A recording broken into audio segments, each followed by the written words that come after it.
fur mom. I am a cat mom to 16 rescued cats. And right now, I am fostering one cat from Flavier Building of Baguio General Hospital and Medical Center. At dahil dyan, ako po ay founder ng Friend of a Cat Rescuer, no? Advocating for trap, neuter, vaccine, and return. So, ito po ang ating napakaganda na fundraising rescue mug ng ating Friend of a Cat Rescuer. Pero, wag niyong sabihin na ako ay choosy. Meron din po tayong para, okay, sa mga dog lovers. Kasi po tayo rin po ay tumutulong sa ating mga fellow dog rescuers, no? Ang pinaka nangangailangan po ng tulong natin ay ang kasama natin dito sa Baguio City ay ang mga local cat and dog rescuers. Okay? Marami po tayong online na nag-hello dito sa atin. Okay, of course, shout out, ang dami po nila. Maraming salamat po. Nakita ko po kanina, no, yung early bird, ang ating rewind spa. Maraming salamat po for tuning in. Tapos marami rin tayong early bird na nagpadala po ng mga stars sa atin. So, okay, to Ma'am Samantha, Ma'am Glyza, maraming salamat po. And shout out din to our kapamilya, no? Sa ating beauty lounge hair and nail salon dyan sa Legarda. Okay, and sa aking BFF, okay? You know who you are, no? Rods, thank you for cheering me on. Sa ating Chief President, good evening, Dr. Lindale. At sa mga iba pang capacities, no, please do share this Wednesday kasi I'm sure marami po kayong matututunan tonight from our very special guest. Okay. So, tulad na nabanggit ko kanina dun sa mga bago dito sa ating segment ng Wednesday with Doc Malu Trajano, para saan po ba itong Facebook page na to, no? Of course, I'm using this platform na Facebook page para po sa aking 4 advocacies, and one is about pediatric brain health. So with the Wednesday, in the first 2 Wednesdays, usually po pediatric neuro topics ang aking dinidiscuss. Okay? And the 3rd and 4th week is dedicated, no, sa ating other 3 advocacies, which are animal welfare, no, cat rescue, no, advantages of having a pet, no, and 3rd and 4th is about promoting positivity in life, positive energy, how to be a better person, how to be a better you through fitness and adventure. Okay, so last year 2025, ang dami niyo pong nakitang pictures ko about my hiking at Mount Ulap for the 2nd time. And yung aking October na Mount Pinatubo for the 2nd time. But this year, no, you are in for a treat.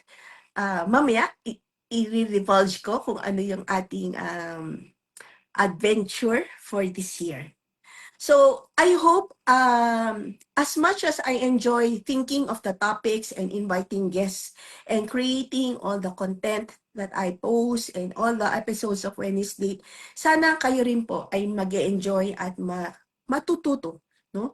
Because this Wednesday lalo na is designed para maging balon ng kaalaman, para tayo ay maging mabuting tao, mas maayos ang ating buhay, no? At higit sa lahat, factual knowledge po ang ating gustong i-relay po sa inyong lahat. Okay? If you like my episodes or my content, feel free to unlimited. I-share po niyo yan sa inyong Facebook page. Or, as you can see a while ago, no, pwede po kayo mag-request ng videogram sa akin kung gusto nyong i-greet ko kayo or mag-request ng specific topic. Invite your friends and relatives to continue to be a capacitive. And yun nga po, salamat sa mga stars. Overflowing stars, go and go lang po. Mag-send lang po kayo ng mag-send. And subscribe, nabanggit ko kanina, for only 99 pesos a month. Okay? Whether it's Facebook, Instagram, YouTube, TikTok, So, andyan po ako. Ganon din po sa TikTok, gusto ko magpasalamat sa inyong lahat, no, na pareho po ninyong tinatangkilik from only 100 followers, meron na po tayong 1,200 plus ka-TikTok. Yay! Maraming salamat po sa inyong pagtangkilik. Okay, ang dami ko nang sinabi, but ito ang pinaka-importante na. Para saan ba? Ano bang objectives ko sa 42nd edition ng ating Wednesday na naka-entitle na Endurance and Balance, Fitness Beyond the Finish Line. Okay? Of course, gusto kong i-educate kayong mga listeners ko on how multi-sport training o proper fueling and strength no or work magko-contribute sa isang effective and sustainable marathon preparation. At the same time, gusto kong i-inspire and empower kayong athletes, runners, fitness enthusiasts, or nagsisimula pa lang, or nag-iisip pa lang, no, na maging New Year's resolution ang maging mas fit or healthy, no, by sharing real-life insights mula sa ating certified coach. He is also an athlete, no, at relationship ng progress, no, over time, emphasizing on consistency, patience, and smart training. And lastly, gusto kong i-encourage kayong lahat on lifelong movement and outdoor engagement by emphasizing balance, mental wealth, no, well-being, and joy in fitness beyond race performance. Okay. So sa inyong mga listeners, no, sana, no, kung saan man kayong level ng fitness nyo, no, or magsisimula pa lang, or iniisip nyo pa lang, I think this is a very good podcast para mag-guide po kayo. No? As a beginner, or you are already a seasoned athlete, no? Or nagbabalik alindog, or gusto mo mag-train for something big or small, then this is the Wednesday edition for all of you. Okay, our guest for tonight, buti po at na-invite ko siya despite his heavy and hectic schedule, no? He is a graduate of course, UP Diliman. He is a multi-sport athlete, no? Triathlete din siya. He is also a marathoner and ultra trail runner. Okay? Magaling din po siya, no? Long distance cyclist and aquathlete. Okay? As a profession, he was a yoga teacher, a functional fitness instructor. Naging instructor po siya ng sister ko sa isang kilalang fitness gym. And ito he's a certified calisthenics coach of the World Calisthenics Organization and a certified World Athletics and Philippine Track and Field Running Coach. My coach is the head coach of ABC, Bespoke Run Coaching. So, guys, mga kapositives, let us all welcome our guest for tonight, Coach Alfredo Cruz Gonzalez. So, we will now see kung ma-hit ni Coach ng isang beses lang ang accept button. I can see him already doon sa, ayan! Hello po, Doc. Good evening, Good Coach. evening. I Hello po. think you are now the winner of the fastest who hit the accept button for this year. Oh, For this year. okay. So, tingnan natin kung may makakabit sa'yo sa fastest. Okay, good evening and welcome to Wednesday with Doc Malutrahano. I leave you now the floor to greet our, ang dami mong fans, ang early bird sila. Uh, Good evening po mga kapositives, fellow athletes, runners, and everyone interested to join po our podcast with Doc Malu. Hopefully, maka-enlighten po tayo ng people to go to fitness and to live better lives po. Yan. Thank you, Coach. Naku, Coach. Ang dami kong tanong na nasa utak ko ngayon, and Yes I po. hope ma-fit natin yan sa loob ng episode na to, which is 45 minutes. Yes po. I'll throw now the first question sa iyo ha. So, Sige po, Doc. tsaka na yung personal life. Sige. Okay. So, I have divided my program into different categories, and the first category is you as a coach, no? Your journey. Yes po. Alam mo, ang daming naman ng ibang athletes na no sports, no? Ako nga runner and hiker, masaya na ako. Pero you, ang dami multi-sport, no? Na-enumerate ko kanina, halos lahat na ata ng outdoor is kaya mong gawin. But before all of this, gusto kong malaman, how did you transition, no, from previous, no, of work and now into really full-time sports? Um, and after being a multi-athlete, no, what got you into coaching now? No? Yes po. Kasi remember, alam ko na nagtuturo ka dati, no? Naging student mo yung sister ko. Pero ngayon, I think, correct me if I'm wrong, you have already full-time into coaching amateurs like me, Opo. you know? So, yun po muna. Um, I'll discuss quickly po. From studying in school, I wasn't really an athlete in high school or college. But when I was younger, yung parents ko po kasi in Baguio, they had one of the first people to establish a gym. So we had a gym in Legarda po. Freddy's Gym, that's the name of my father. So as a young boy growing up, nakikita ko po ang father ko into weights.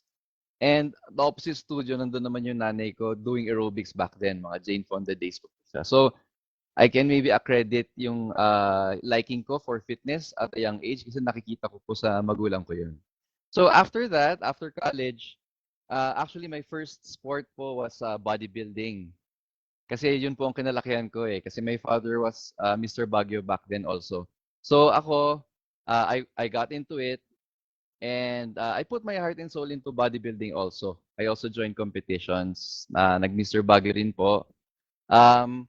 But medyo na-disillusion po ako doon because it is a sport na kailangan kasi ng enhancement or kailangan ng performance enhancers to really reach the top, which was parang it was not in line with my principles when it comes to fitness and wellness. So back then po yun, my first sport, and then some of my friends were runners and invited me to go. So back then I was really muscular and big, probably 8% body fat. So very aesthetic po ang itsura. Mukhang healthy, big muscles and all. So after I joined the run, na-realize ko napakahirap po. So parang uh, made me think, what is the purpose of being visually looking nice if I cannot deliver functional strength or functional na malakas kung tumakbo or do functional everyday things. So yun po, doon po na-enlighten at na-awaken yung running journey ko. So, my first ever run after 1 month of trying out running was a full marathon, Doc. So, I can rightfully say I've done everything wrong to get things right. So, ito po siya. Ito po yung pinakaunang medalya ko. Wow! Okay. Uh, it, ano siya? The 34th Milo Marathon. Okay, the date is July 4, 2010. Okay. Oh, So tanda na getting niya. so getting into this first marathon, the cutoff time was 6 hours. So I tried to cram everything in a month, and sabihin na natin I let my ego bring me to to the starting line and to try it out. So, yun, doon ko po nasimulan yung discovery for running, which really humbled me because I had to walk the last 2 kilometers.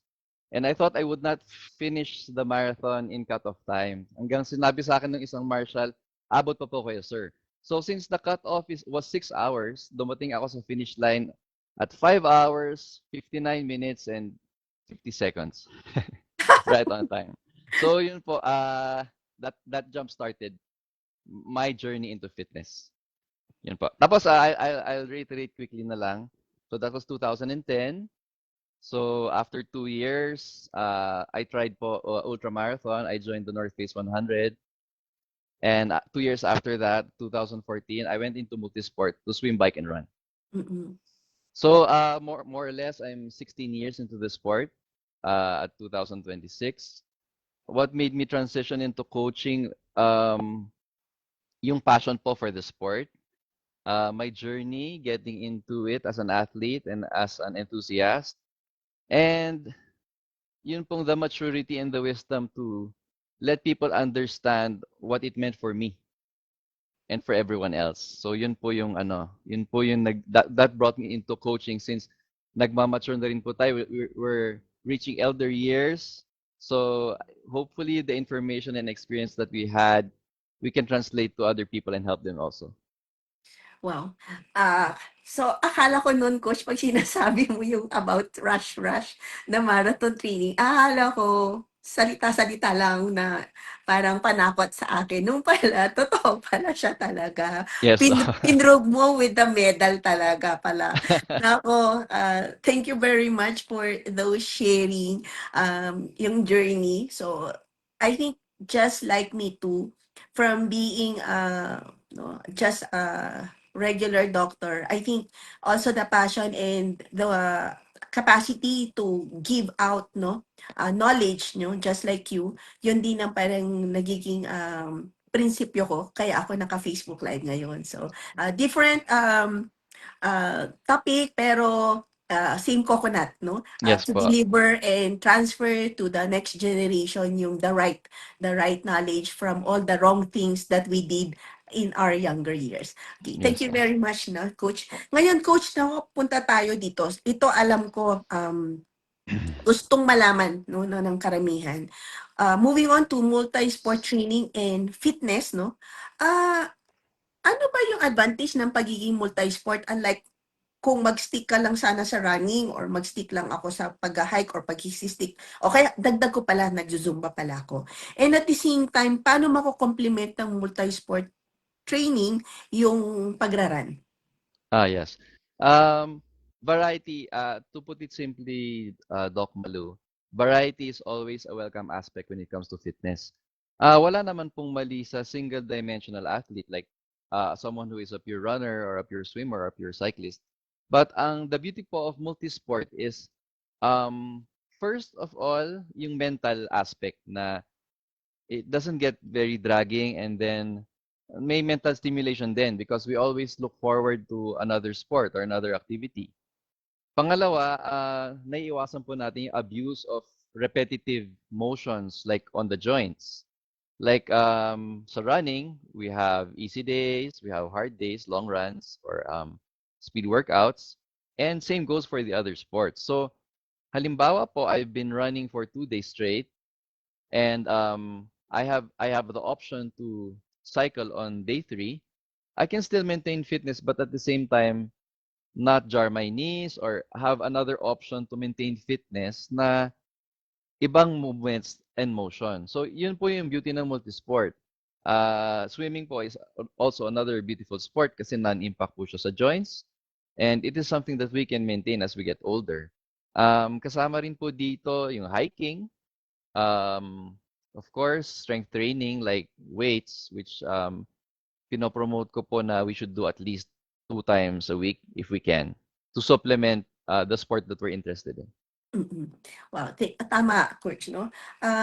Kaya pala parang yun siguro yung rationale 'pag, ah, time na ng for Zumba or yoga, I get excited Yes na po. it's a Zumba day or sa yoga day 'no. Aside from the fact na yun nga, may iba akong gagawin, aside from running and hiking. Thank you very much for that. Ngayon, anong sa tingin mo yung common mistakes that, runners make by training run only? First of all, marami po ang getting into the sport kasi ngayon po parang nagra-running boom ulit, or we call it the running resurgence is back. Because back then nag-boom siya, medyo nag-lay low, and then nag-pandemic. Nung pandemic nag-boom ang cycling, and then now it's back. So people are getting into it nationwide and globally. First, marami kasing misinformation. Kasi a lot of people want to get into the sport. but might be attacking it on the wrong angles. Parang when you asked me, Doc, if you wanted to train for a marathon, di ba I asked you, ano pong reason, ano pong purpose? Because some people find like, ito po, I will jump into marathon, 42K, na pasukan niyo po. Some people think of it as, sabihin na natin, people who have not been into the sport for a long time, think of joining a marathon or a run as an adventure. Na parang like bungee jumping or skydiving. Na parang, oh, it's exciting, it's in my bucket list, and I want to do it. Same as running. But people do not think na parang hindi nila naisip yung kailangan gawin to get into this. Like, there's a lot of preparation involved, a lot of progression, at yung tamang-tamang transition po into getting into it. Tama po ba? Yun ba yung atake po ng question nyo, Doc? Mm-mm. Yeah. So, yun, getting into coaching and advising people into it, yun po yung napaka-importanting advocacy ko rin. Like, get as much people into it, but at the same time, let them know what the sport really is all about para maiwasan natin dito yung injuries, burnout, or getting into it too strongly na tipong hindi sustainable yung pagpasok into running or multisport. Kasi napakarami pong information like in social media, Instagram, YouTube, Facebook na very, ano po siya, very appealing to the eye. But sometimes, you really have to know what you're getting into. Mm. Thank you, Coach. Ngayon, so importante na yun nga, kailangan may knowledge when you want to go into something new or adventure, or like yun nga, kung mag-ahay ka ng isang place, kailangan alam mo yung difficulty, level of difficulty, ilang days and everything. Ngayon, in line with that, no, kasi nabanggit mo na regarding prevention of injury, anong ma-advise mo doon sa mga, whether there are parang beginner runner or seasoned runners, injury prevention on the running, and siguro dagdag din natin diyan, ano, meron bang mental preparation or para maging laging fresh ang utak nila, and at the same time paano mababalance na ito yung energy ko to do this, and at the same time prevent na magkaroon ng injury. Yes. First of all, kailangan ang mindset po ng papasok into this is long term. So, first of all, kailangan i-pace natin yung sarili natin, yung utak natin, yung mindset na all good things take time. Hindi po natin siya pwedeng biglain, and there are no shortcuts getting into the sport. So, coming from people who have made mistakes like me, parang may blueprint na po eh. There is a blueprint for people who want to get into it, people who want to get coached, and not commit the same mistakes that I have. So, siguro po back then, if I had the proper direction, maybe I could have saved 5 years or more na natutunan ko yung dapat. So you can save so much more time by learning from people that have studied the sport, have experienced the sport. So yun po. First of all, yun po. Get into the sport gradually. Know your limits. If you have to start by just walking, and then transition ng tama sa makakaya. But the number one thing is establish a routine. Like, how many days can I dedicate into this? With including family, life balance, work. Kasi, hindi siya po pwedeng gaganahan ako ng 3 straight days and then next month na ulit. So, for me, it's like flossing and brushing your teeth. So, it's not every day that you want to do it, but if you want to make it your lifestyle, kailangan natin mag-set ng time. We make time for it. Like 3 times a week, twice a week is good as long as yung the big C, yung consistency po ang napakahalaga sa lahat. Thank you, coach. Napangiti ako diyan, dahil sa sinasabi mo na 'yan. Kasi nung tinanong mo ako kung ilan yung kaya kong i-devote na time sa'yo, ang sagot ko sa'yo 2 times a week. Opo, Ta's tapos sabi ko, hindi po kaya, Doc. muntik mo na ako. Siguro kung kaharap mo lang ako, nabatukan mo na Hindi ako. naman ba? So, kaya ako napasagot sa'yo ng maximum na 5 times a week bigla. So, Yeah. I'm just happy recalling all those pre-interview before I finally got into the training. So, it's really also enlightening and happy journey for me at hanggang ngayon. Okay, moving forward, no, concentrate tayo, coach, about marathon training and mental game. Kasi bakit ko ifo-focus dito ngayon yung isa sa mga topic? Siguro, just like me, I'm going to do for our capacitives, I'm going to do my first marathon in Osaka, Japan next month. So, gusto ko lang i-share ni coach sa inyo yung all about marathon training. Kasi coach, parang ako yung nauna na yung mindset na no mag-adventure and then jump into it, na I wasn't really thinking kung ano ba itong papasukan ko. Papasukan po. Kaya siguro with this part of the podcast, mas may enlighten yung mga potential na gustong mag first marathon or just get into running for that purpose, no?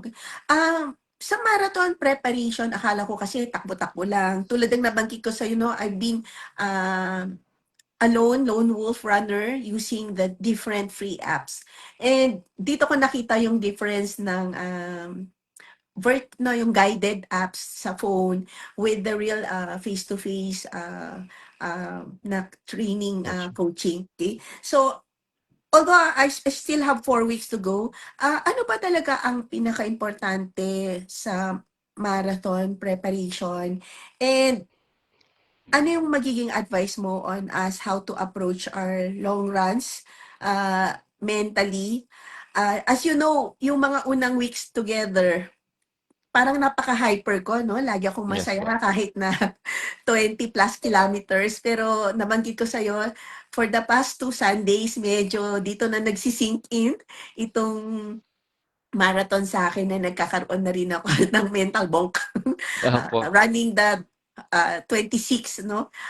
For 2 consecutive Sundays na nag-attempt, failed, and then finally nagawa ko nung last Sunday. At the same time, no, kaya ko tinatanong 'to dahil yun nga nabanggit ko rin sa inyo, nakaya ko hanggang 23 but remaining 3 kilometers of the 26 talagang na-feel ko na yung ang bigat ng legs ko, and I think that's one of the first bad days in That my you've had. training, and the previous Sunday was the missed goal dahil hindi ko sinunod yung ating Pacing. training schedule. So yun muna yung first 3 questions ko, coach. Okay. A lot of people get into the coaching. Very usual po yung case ninyo, Doc, eh. The first thing usually may maglalapit po sa akin na magsasabing, I have a 21 half marathon next month, or I have a half marathon in 2 months, or I have a full marathon on this date, nag-register ako. So, ang una ko pong tinatanong is, when is it? So, parang halimbawa po, if you have a marathon and you say you have a month to train it, and then I ask my questions and interview you kung anong background nyo sa fitness or base, malamang po hindian ko rin yung coaching. Kasi, aware po ako dun sa what the minimum is, what is needed to at least accomplish the goal. Actually, when it comes to long distance running, people have the notion na kapag 3K lang ang tinakbo ko or 5K, mas astig yung mga nag-21K or 42K. Parang they think of the distances as a ladder, na parang, mas siya nag-21K na ako 5K lang nagagawa ko, which is the wrong way to view running. Kasi in actuality, napakarami pa pong elite who are elite 5,000 meter or 5 kilometer runners that have never even experienced a 21 or 42. Na kahit Philippine team pa yung mga yan. So, people have that notion. Kaya, ang number one advice ko, if if I can tell people into running is the marathon actually is a very, very big jump from someone who has not halimbawa done a 10, 16, or 21-kilometer race. So parang napakalaking jump po siya. But as a coach, if I have ample time, I will do what I can to fit things into the schedule and sa capacity ng athlete. So yun, ang unang sinasabi ko is um, aalamin natin yung timelines ng tao. Like, is it achievable and the fitness base, underlying medical conditions, and availability. And if I can bring it all back and tell people na mas magandang simulan muna natin siyang easy, short distances, walk, run. Uh, Probably months and years before jumping into a full marathon. It can be done. Lahat naman ng tao kayang iraos ang 42 kilometers, lalo na halimbawa kung ang race walang cut-off. There are races like that, like yung Bull Runner uh, ni Jamie Pizarro every start of the year na walang cut-off time. But ang ayoko po kasi mangyari is maging traumatic yung experience, which I almost experienced on my first marathon, na parang you would not want to do it again. Kasi parang magiging very traumatic, very painful siya. Kaya yung preparation is very, very critical para sa akin. Para you don't start on the wrong foot when it comes into this fitness journey. Yeah, thank you, Coach. I'm just happy na I was able to contact you ahead of time. Kung hindi, baka hindi ko, baka hindi ako makaka-join sa Osaka Marathon. So, moving forward with our marathon training and mental team, gaano ba ka-importante yung pacing and patience in running, and ano yung ginagawa mong strategy para ma-push yung mga athletes? Mm. First of all, a lot of people think and believe na I want to be motivated. Gusto ko pagising ko, motivated ako. And there will be those days na sobrang motivated tayo at ganado. But overrated po ang motivation because discipline will always overshadow motivation. Because there will be more days that you're not motivated at discipline, or the big D will be the one to carry you through. Very personal po kasi yung running. It is a very personal sport. Kaya I keep telling people na ang dami po kasing noise. So what I mean to say is, it is just you versus you. So pag sinabi nga natin na you're asking na paano bang pacing, paano ang mental conditioning, paano ang long runs, ang dami po kasing information overload everywhere. Actually, if it's just a program, it's so easy nowadays. Napakarami pong AI, napakarami namang resources to just a program for 4-month program for this time that I'm targeting. Pero yung coaching po, which is yung ABC po, B meaning bespoke. Bespoke means it's custom fit. I do not believe that there is a one size fits all program for the majority of the population. Kasi iba-iba po tayo ng running style, running gait, age, background, capacity, haba ng legs. What works for one may not work for the other.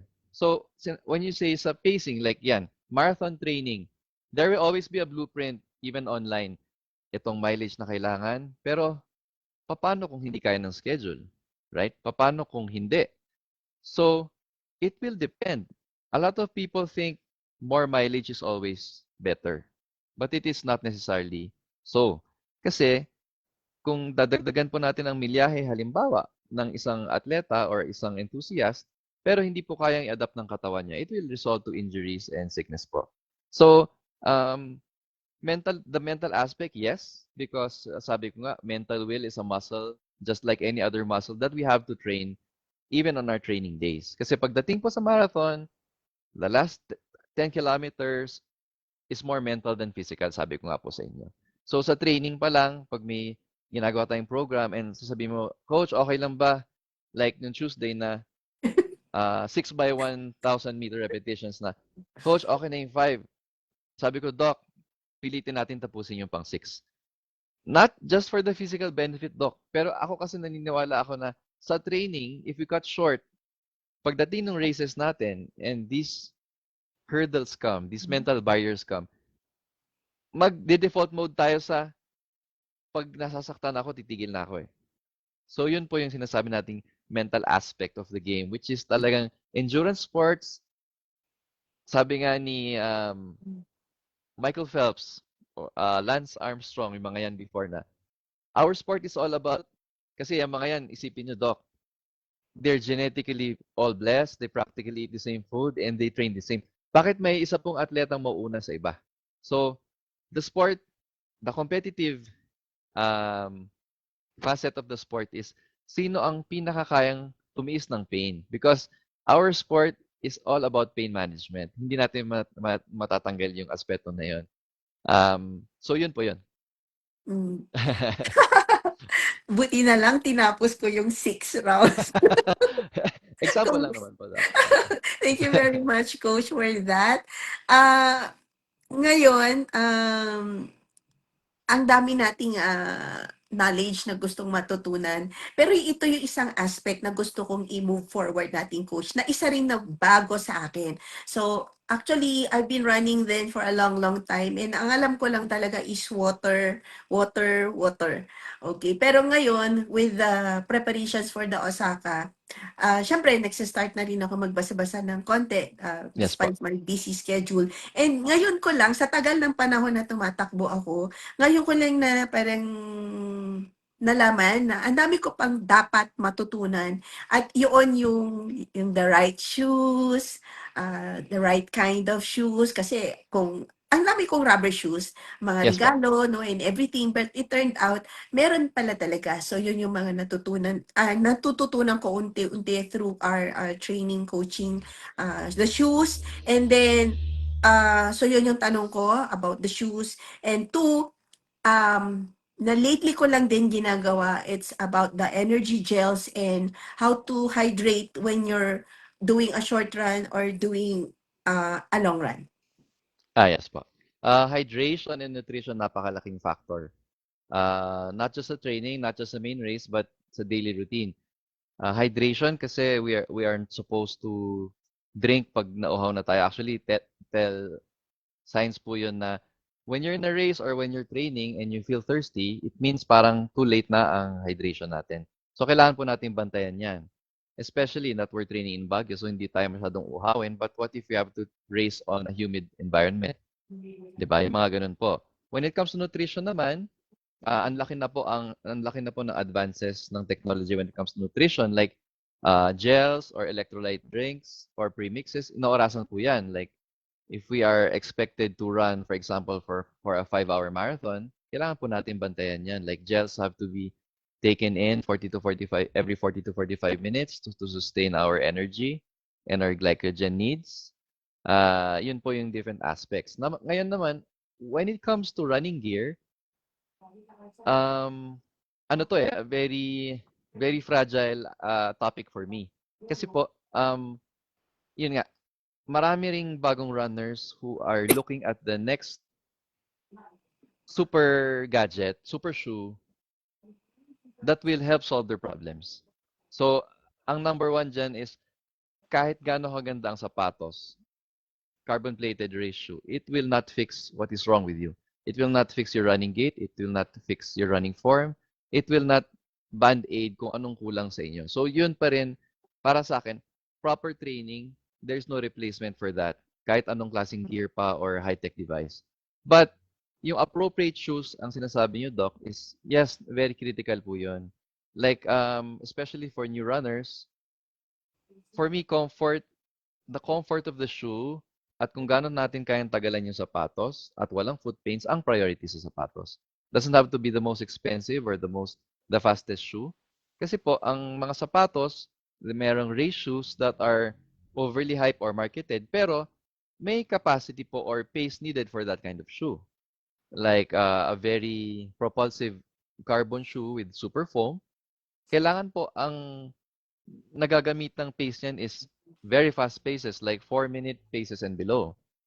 Na kapag nilagay nyo po sa newbie runner na halimbawa po ang race pace is 8 minutes or 7:30, imbes na makatulong sa kanya yun, it will be more fragile for the person. Can lead to more injuries kasi nga very unstable yung shoe at slow paces. So yun pa yung getting to know the proper shoe or the proper gear na angkop po sa current fitness level nung runner or tao po. Okay, thank you, Coach, for that. Kasi isa ako dyan sa may maling mentalidad regarding sa shoes. Dahil favorite ko nga si Eliud Kipchoge. So feeling ko, pag binili ko lahat ng mga ini-endorse niya, ay magiging katulad niya ako. And thanks to you, naliwanagan ng isip ko regarding the right gears and fueling. Okay. Coach, nabanggit mo kanina about the importance na dapat may strength training, no? Mm-mm. For runners, no? Can you konting expound on this? Yes. Since repetitive yung motion, for example, let's just put it back to running, which is repetitively every day we move forward. So one foot in front of the other na repetitive movements, repetitive joints. So ang strength training, napakahalaga po nito. Strength training doesn't have to be particularly heavy weights. Pwede naman po siyang body weight. There are specific exercises for this that can be done for as little as 30 minutes to 45-minute sessions twice a week. Kailangan po natin yung specific strengthening sessions na ito and movements para mas palakasin po ang muscles, ang joints, and ligaments natin. So kumbaga sa pagtatayo ng bahay, we have to make sure the foundations are very strong. Our knees, our muscles, kailangan fully conditioned siya to accept the load. So before we even get into mileages, kailangan yung muscles at yung capacity ng katawan natin, kailangan po capable to handle the load. Kaya yun po ang purpose ng strength training for training is to reinforce what we need for the sport po. Mm-mm. Yan, thank you very much for that enlightenment regarding the addition or the importance of strength training for runners. Nako, ito na, Coach, kahit ayaw mo to, I really have to ask this. Balancing fitness and of course, your personal life. Yes. Kasi pag tinitignan ko yung Facebook page mo, run, ah, parang halos everyday at meron kang ginagawa. Ang dami mong ginagawa. Pero at the same time, nakikita ko rin may mga posts ka na yun, may socialization with some friends.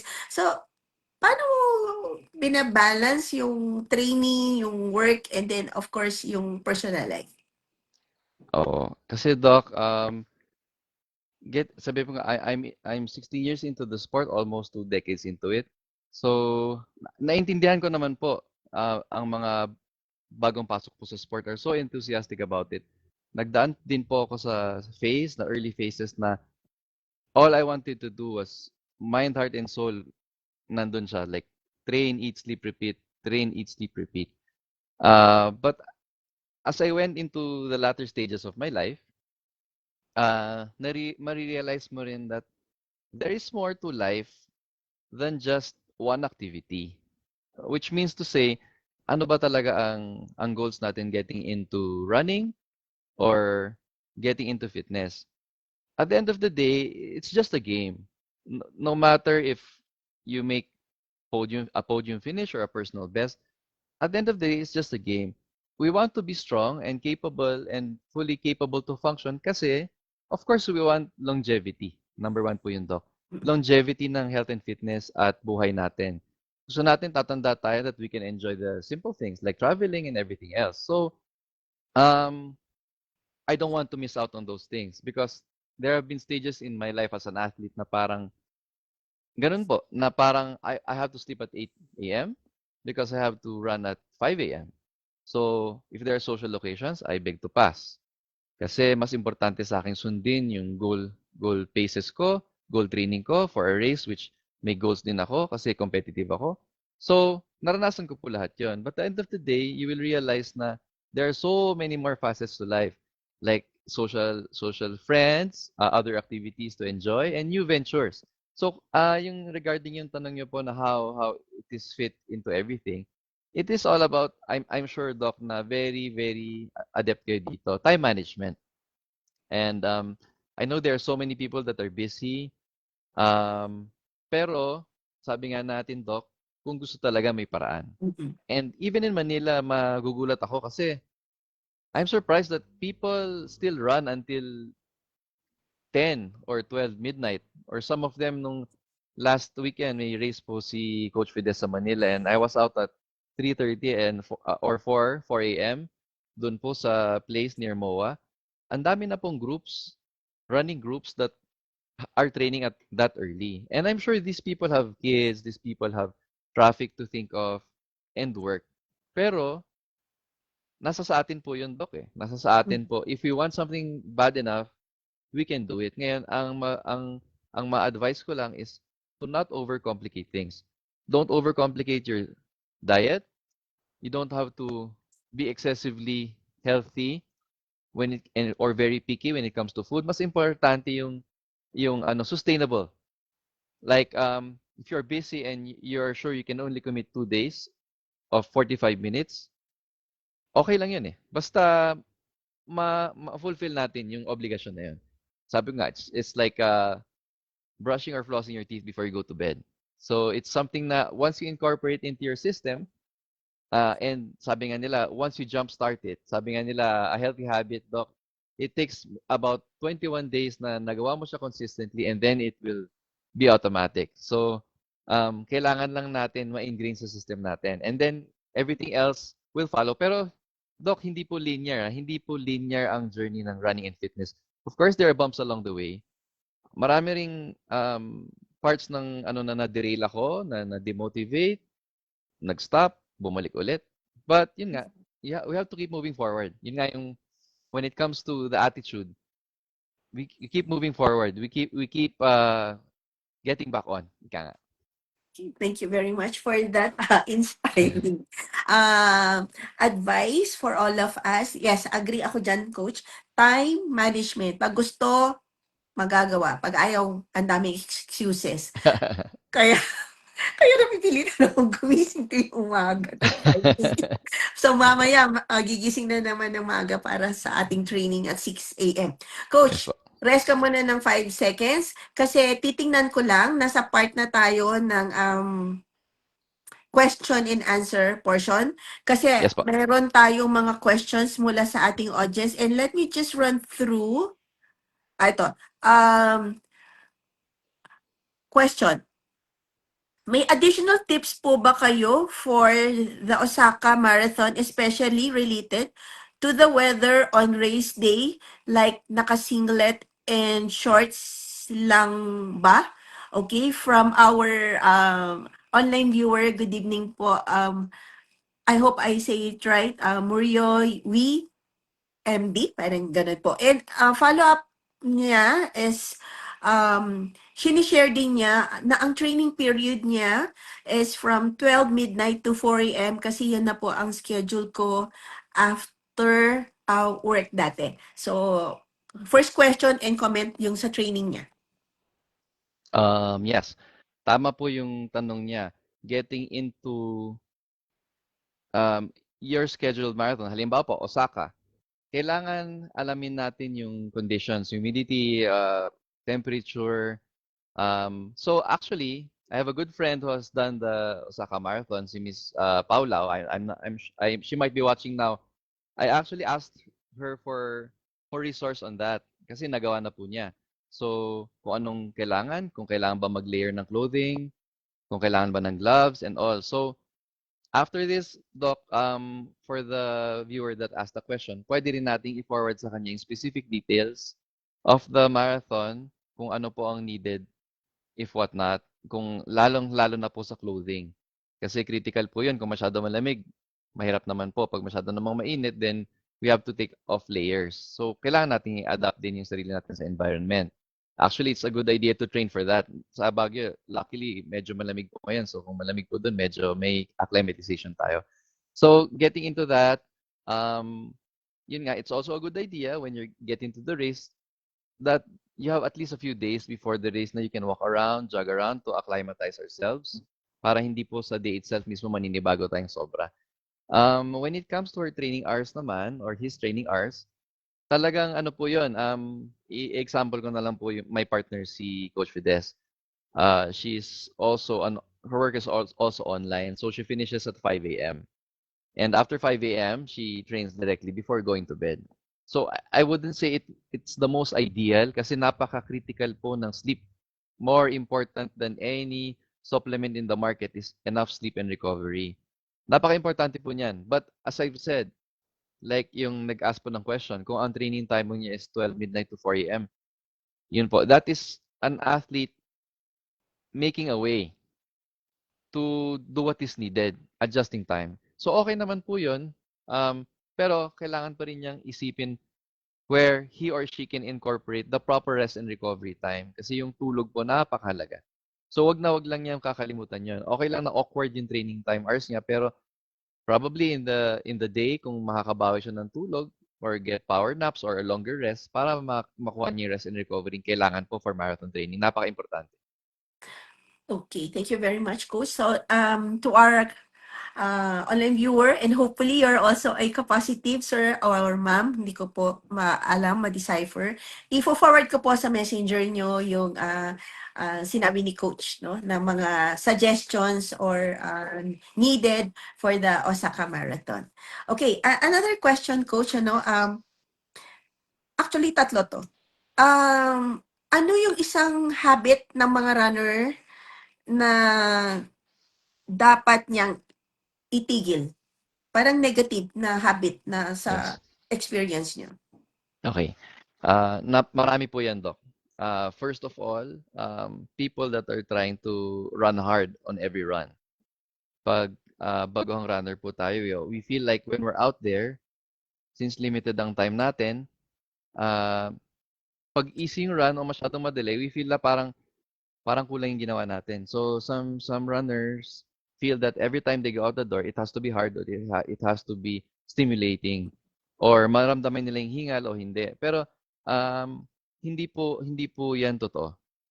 Easy runs are not a supplement to the running circle.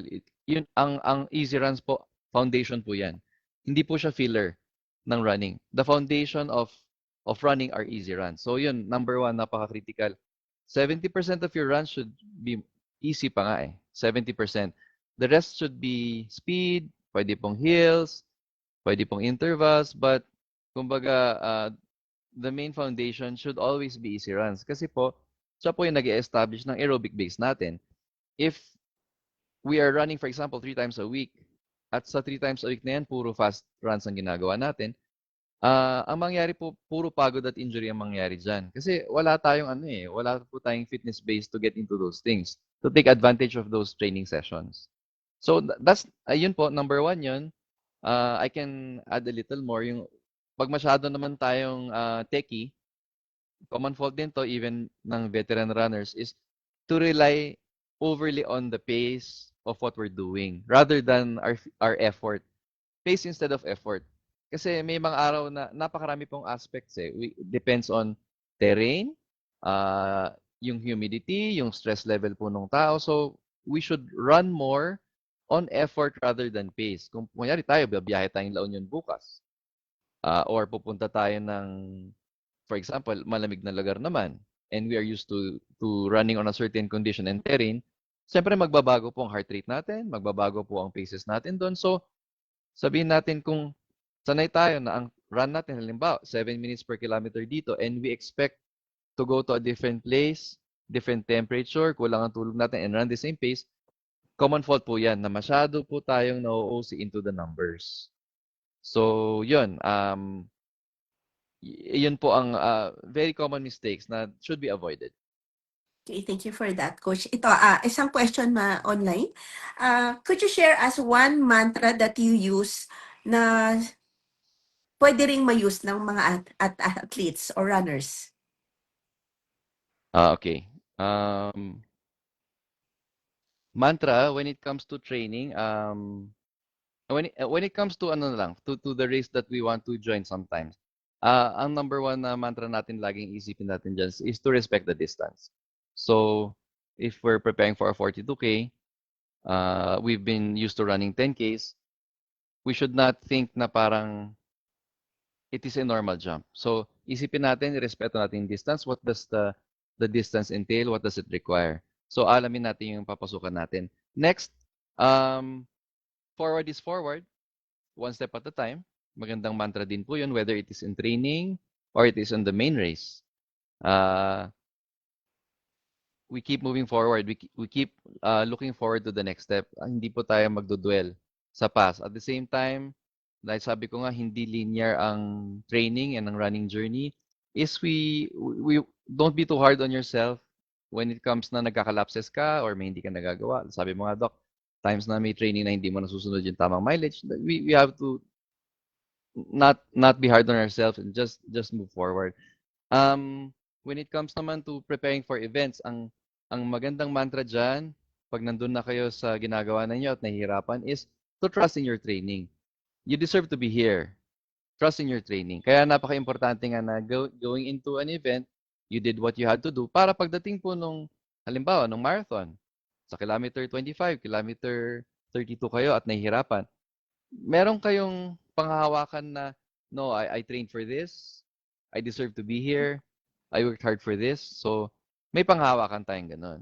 Kaysa yung sabi ko nga, Doc, na halimbawa, you just jump into it tomorrow, na parang, when push comes to shove na mahirap na lahat ng sitwasyon, the next thing that will happen is we will break. Kasi wala po tayong mapanghahawakan na pinaghirapan po natin.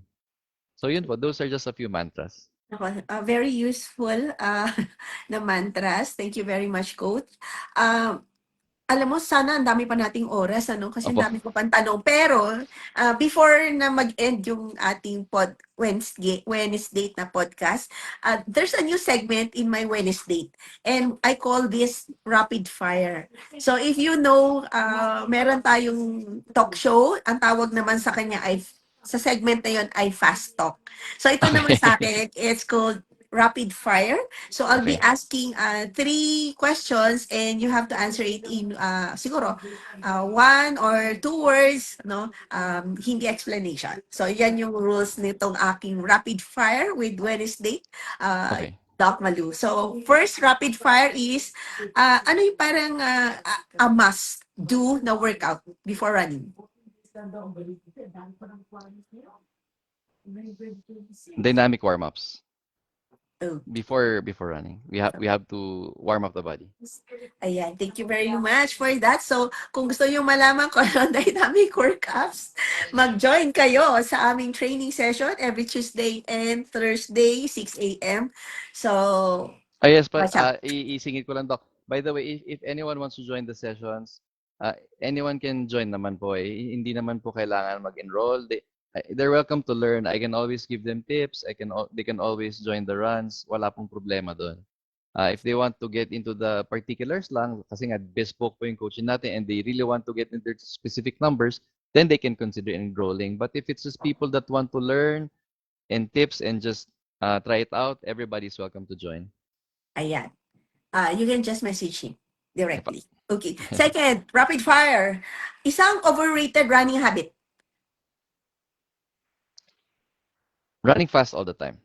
Okay, thank you very much for that. Akala ko, fast-paced ang lagi lang na iniisip mo beat yung ibang tao. Third rapid fire. One piece of advice for first-time marathoners like me.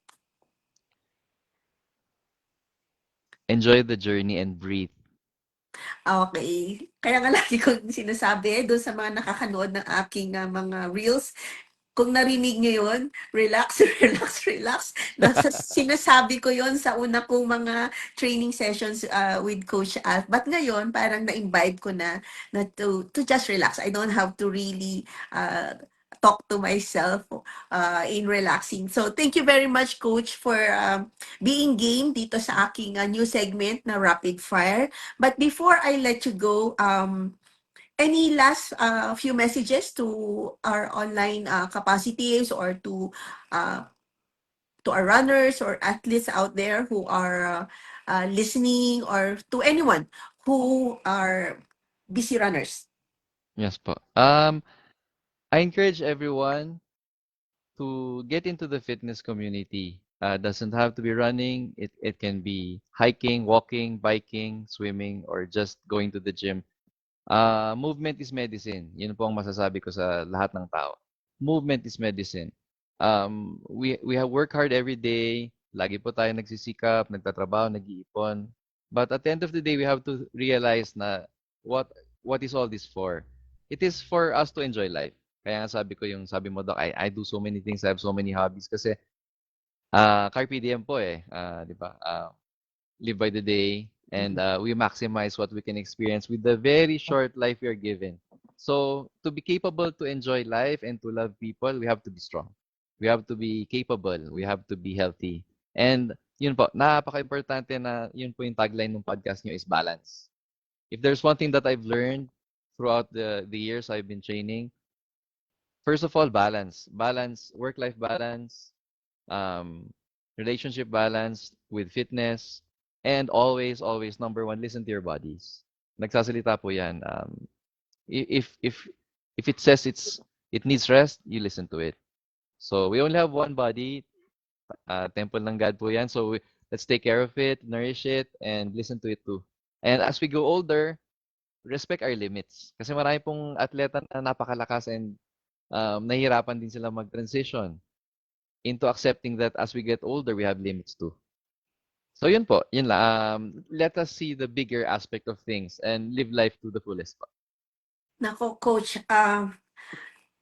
I cannot thank you enough for this first episode ng Wednesday with Doc Malu. Ang daming learnings, and I myself, lagi akong nagsasabi sa aking mga kapositives na every session of Wednesday, actually, isa ako sa unang maraming natututunan from our resource persons or persons na na-invite sa ating podcast. Coach, thank you very much for guesting, and I'll see you tomorrow morning. I will now let you go para sa ganon makarest ka na rin, and I'll be closing our Wednesday with Doc Maluchano. Thank you, Coach. Thank you po, Doc. Good evening po, everyone. Okay, so, okay. So as you can see, ang dami nating learnings dito. So talagang gusto ko itong topic natin na to kasi it's really a first for me. First, venturing into a marathon. Okay? I've been running for more than 10 years, and ito po yung pinaka-first na marathon na gagawin ko, and I'm still 4 weeks pa before the big day of the Osaka Marathon. So, sana po in your prayers, okay, you will include me and all those marathon participants for the upcoming